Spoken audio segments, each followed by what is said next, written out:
দেখি একটু খেয়ে কেমন হয়েছে।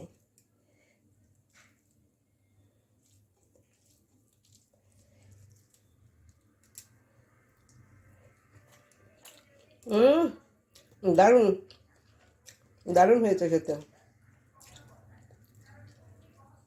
আমারটা বলছিলাম আপনারা এইভাবে করবেন, আগেকার দিনে রান্না দারুণ লাগছে খেতে। আজকে আমি ডিম করব, ওই জন্য নুন আলু একসঙ্গে দিয়ে আমি এটা প্রেসারে একটা সিটি দিয়ে নিব, মানে একটা সিদ্ধ যেন হয়। আর ওই যে 4টা ডিম আছে, ওই 4টা ডিম আমি আলাদাভাবে সিদ্ধ করব, একসঙ্গে করব না। আমি ডিমের জন্য এই মশলাগুলো দিব, টমেটো, রসুন, পেঁয়াজ, আদা একসঙ্গে আমি মিক্সিতে পেস্ট করে নিচ্ছি। আলুগুলো আমার সিদ্ধ হয়ে গেছে, এখন আমি এগুলোকে, ডিমের আলু, আমি এটাকে ছুলে নিব। এই রান্নাটা করব সরষের তেলে, এই জন্য আমি সরষের তেল দিয়ে দিচ্ছি। তেলটা গরম হোক। তেলটা গরম হয়েছে, এর মধ্যে আমি ডিমগুলোকে দিয়ে দিচ্ছি। 4টা ডিম করবো আমি। এর মধ্যে অল্প নুন দিচ্ছি, তাহলে একটু ভিতরে নুন ঢুকবে। একটু আমি চিড়েও দিয়েছি, ডিমগুলোকে আমি একটু চিড়ে দিয়েছি।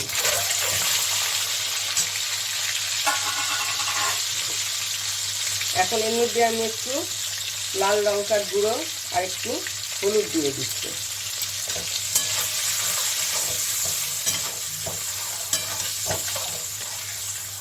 তাহলে দেখতে কালারটা সুন্দর হয়, কালারের জন্যই দেওয়া নুন আর হলুদটা। নুন আর হলুদ তো স্বাদের জন্য নুনটা দেওয়া হয়, হলুদ আর হচ্ছে হিসেবে লঙ্কার গুঁড়ো কালারের জন্য দেওয়া, দেখতে সুন্দর লাগবে। আমার ডিমগুলো ভাজা হয়ে গেছে, আমি এখন এগুলোকে তুলে নিচ্ছি।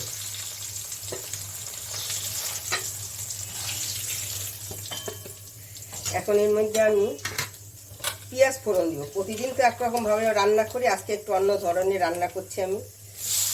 আমার দেশের বাড়ি, মানে মা কীভাবে করতেন ওইভাবে রান্না করছি আমি, মায়ের মতন করে। আমি খুব বেশি লাল করব না, এই যে অল্প একটু ভাজা হয়েছে। এখন এর মধ্যে আমি যে আগে একটা পেস্ট করেছিলাম, টমেটো, রসুন, পেঁয়াজ, আদা দিয়ে, এটা আমি এখন দিয়ে দিলাম। এর মধ্যে আমি একটু এই যে ধনে গুঁড়ো দিচ্ছি,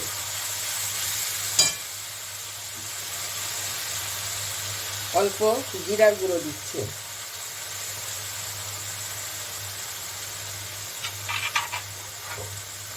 অল্প হলুদ দিচ্ছি,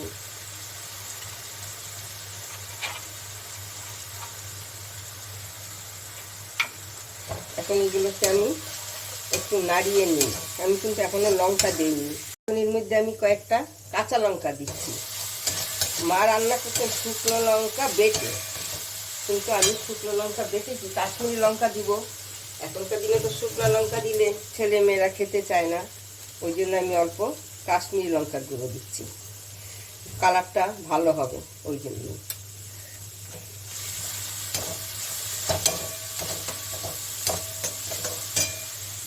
এর মধ্যে যে আলুটা সিদ্ধ করে রেখেছিলাম, ওই আলুটা দিয়ে দিচ্ছি। আলু দেব, অল্প নুন দেব, লাগলে আমি পরে দেব, খুব একটা ঝোল হবে না বলে আমি নুন বেশি দিচ্ছি না।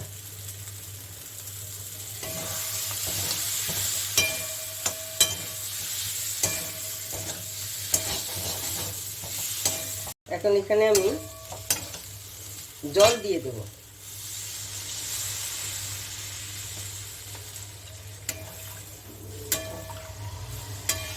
এভাবে রান্না করবেন, দেখবেন ভালো লাগে খেতে। কিন্তু আমার রেসিপিটা যদি আপনাদের পছন্দ হয় তাহলে লাইক করবেন, শেয়ার করবেন, সাবস্ক্রাইব করবেন।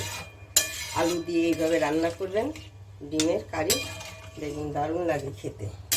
ওইটাই একরকম স্বাদ, এইটাই আরেক রকম স্বাদ, দুটো দুই রকম, কিন্তু এইটাও ভালো লাগে এইভাবে আলু দিয়ে রান্না করে। যারা আলু ভালোবাসেন এইভাবে করবেন, যারা আলু ভালোবাসেন না আলুটা বাদ দিয়ে দেবেন। ঝোলটা ফুটে উঠেছে, আমি এই ডিমগুলো আমি ছেড়ে দিচ্ছি।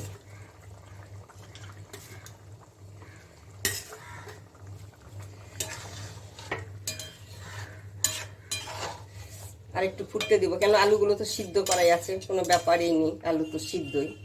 আর একটু ফুটবে। এখন আমি ঢেকে দিচ্ছি কিছু সময়। এখন আমি ঢাকনাটা খুলে দিচ্ছি।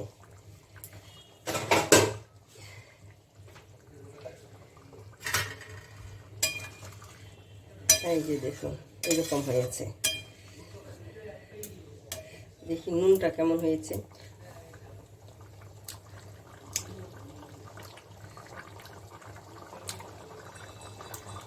আর অল্প একটু নুন লাগবে, অল্প নুন দিচ্ছি আমি, একদম অল্প দেবো, বেশি দেবো না।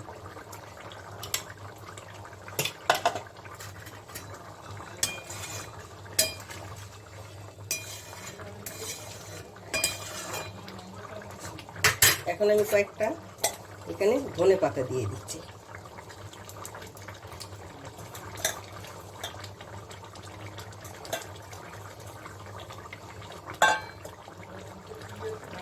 আমার এখন রান্না কমপ্লিট।